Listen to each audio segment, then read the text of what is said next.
आज हम एक बहुत ही दिलचस्प और कह सकते हैं कि थोड़े कॉम्प्लिकेटेड टॉपिक पर बात करने वाले हैं, आकर्षक दिखना। देखिए, इसके कुछ जबरदस्त फायदे भी हैं, तो कुछ बहुत ही गंभीर नुकसान भी। तो चलिए इस पूरी बात को जरा गहराई से समझते हैं।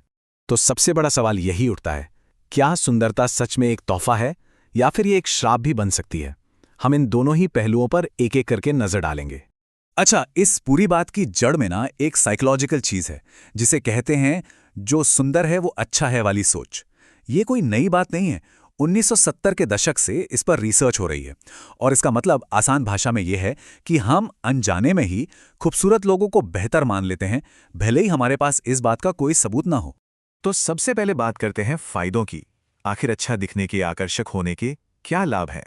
इसे साइकोलॉजी की भाषा में हेलो इफेक्ट कहा जाता है।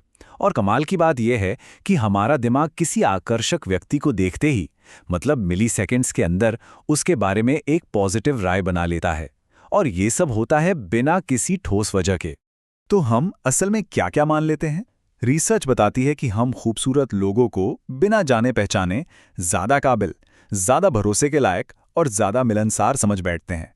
ये एक तरह का ऑटोमेटिक रिएक्शन है हमारे दिमाग का। ये कोड इस बात को बिल्कुल सटीक तरीके से बताता है। हम बस मान लेते हैं, ये सोचे बिना कि वो इंसान सच में वैसा है भी या नहीं। ये एक पूरी तरह से ऑटोमेटिक प्रोसेस है। ठीक है, तो अब सवाल ये है कि इस मनोवैज्ञानिक सच्चाई का असल जिंदगी में कैसे इस्तेमाल किया जा सकता है। तो ये फायदा आखिर कितना बड़ा होता है? देखिए, ये कोई 100% की गारंटी नहीं है। रिसर्च के हिसाब से इसे आप लगभग 5% की एक छोटी सी बढ़त समझ सकते हैं। अब सुनने में ये छोटा लग सकता है ना? पर किसी पहली मुलाकात में ये 5% की बढ़त भी बहुत मायने रख सकती है। लेकिन, और ये बहुत जरूरी बात है, सुंदरता शायद दरवाजा खोल दे, पर उस कमरे में टिकाए रखने का काम आपका कैरेक्टर और आपकी काबिलियत ही करती है।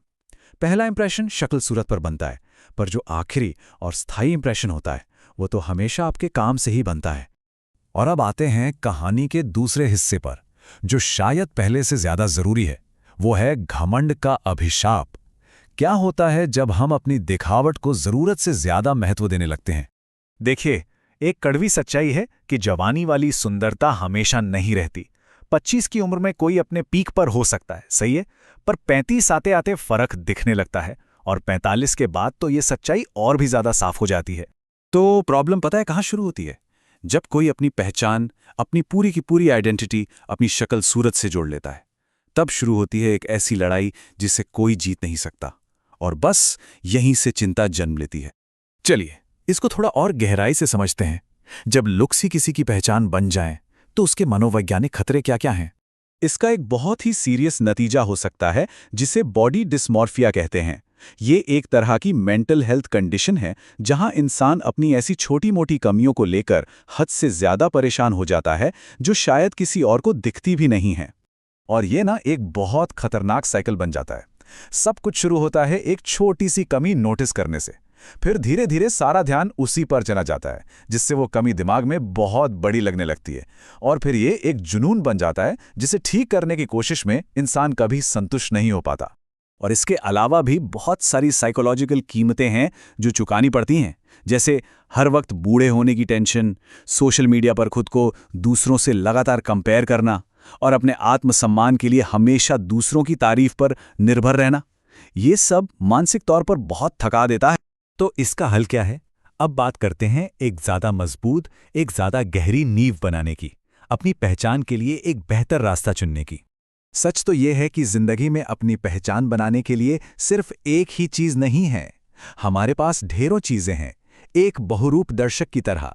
हम अपनी पहचान बनाने के लिए अपनी शक्ल सूरत के अलावा बहुत कुछ चुन सकते हैं। एक मजबूत पहचान बाहरी नहीं, अंदरूनी चीजों से बनती है, जैसे कि वो स्किल्स जो आप सीखते हैं, वो प्रॉब्लम्स जो आप सॉल्व करते हैं, लोगों के प्रति आपकी दया, आपकी जिंदगी का मकसद और आपकी भूमिकाएं। ये सब मिलकर एक सच्ची और मजबूत पहचान बनाते हैं। ये लाइन इस पूरी बात का निचोड़ है। असली पहचान इस बात से बनती है कि हम अपने कामों के जरिए क्या बनना चुनते हैं, ना कि इस बात से कि हम आईने में कैसे दिखते हैं। तो आखिर में हमारे सामने दो रास्ते हैं। एक है दिखावे की पहचान, जो कुछ समय की है, बाहरी है और टेंशन से भरी है। और दूसरा रास्ता है अपने कामों की पहचान बनाने का, जो हमेशा साथ रहती है, अंदरूनी है और सुकून देती है, और चुनाव पूरी तरह से हमारा है। तो मैं बस एक सवाल के साथ इस चर्चा को खत्म करना चाहूंगा। जब आईना सामने नहीं होगा, जब बाहरी दिखावट फीकी पड़ जाएगी, तब क्या बचेगा? इस पर सोचिएगा जरूर।